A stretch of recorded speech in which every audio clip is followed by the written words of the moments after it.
First నుంచి తనుజ తన మంచి యాటిట్యూడ్ పర్ఫార్మెన్స్ తో ఆడియన్స్ నుండి మంచి గుర్తింపు తెచ్చుకుంది. ఇవాళ మరోసారి సంచాలకుగా వ్యవహరించి తనుజ ఎక్కడ కూడా పార్షియాలిటీ చూపించకుండా అందరినీ మోటివేట్ చేస్తూ రూల్స్ అండ్ రెగ్యులేషన్స్ ని చాలా పర్ఫెక్ట్ గా ఫాలో అయింది. ఇప్పుడు విషయానికి వస్తే ఎక్స్ కంటెస్టెంట్ సోహెల్ హౌస్ లోకి వచ్చినప్పటి నుంచి బిగ్ బాస్ హౌస్ ఊపందుకుంది అని చెప్పొచ్చు. సోహెల్ ని అందరూ ఆట పట్టిస్తూ బిగ్ బాస్ నువ్వు చెప్పింది వింటాడు కదా, 1 కిలో చికెన్, పాల ప్యాకెట్స్, కాఫీ పౌడర్ పంపమని చెప్పు అని అంటారు. దీంతో రెచ్చిపోయిన సోహెల్ వాళ్ళందరి ముందు పైకి గంభీరంగా బిగ్ బాస్ ని ఆర్డర్ చేస్తున్నట్టు పైకి బిల్డప్ ఇస్తాడు. కానీ ఎవరికి కనిపించకుండా ఇజ్జత్ పోతది బిగ్ బాస్, ప్లీజ్ పంపించు అని బతిమలాడుకుంటాడు.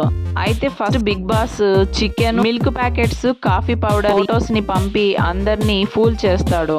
అయితే second time Bigg Boss real గానే chicken, milk packets, coffee powder ని పంపుతాడు. రీతు ఆ కాఫీ పౌడర్ బాక్స్ ని తన రూమ్ లో పిల్లో కింద దాచిపెడుతుంది. ఈ విషయాన్ని బిగ్ బాస్ లీక్ చేయడంతో సోహెల్ మిగిలిన కంటెస్టెంట్లు వెతకడానికి రీతు రూమ్ కి పోతారు. తనూజ అడ్డుపడి తగిలించుకుంటది. అది చూసిన కళ్యాణ్ తనూజని తగిలిందా, నొప్పేస్తుందా అని బాధతో అడుగుతారు. తర్వాత బిగ్ బాస్ అందరికి ఫైనల్ కెప్టెన్సీ కోసం ఒక టాస్క్, దాని రూల్స్ చెప్తాడు. ఈ టాస్క్ కోసం బిగ్ బాస్ సోహెల్ ని ఎవరిని నువ్వు సంచాలకుగా ఎంచుకుంటావు అని అడుగుతాడు. అప్పుడు సోహెల్ అస్సలు ఆలోచించకుండా తనూజ పేరు చెప్తాడు.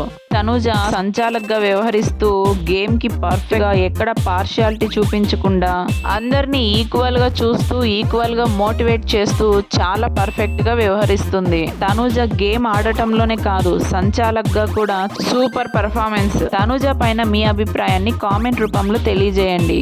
అలాగే మరెన్నో బిగ్ బాస్ అప్డేట్స్ కోసం ఛానల్ ని సబ్స్క్రైబ్ చేసి పెట్టుకోండి. మీరు వెంటనే కొత్త అప్డేట్స్ ని చూస్తూ ఉండొచ్చు.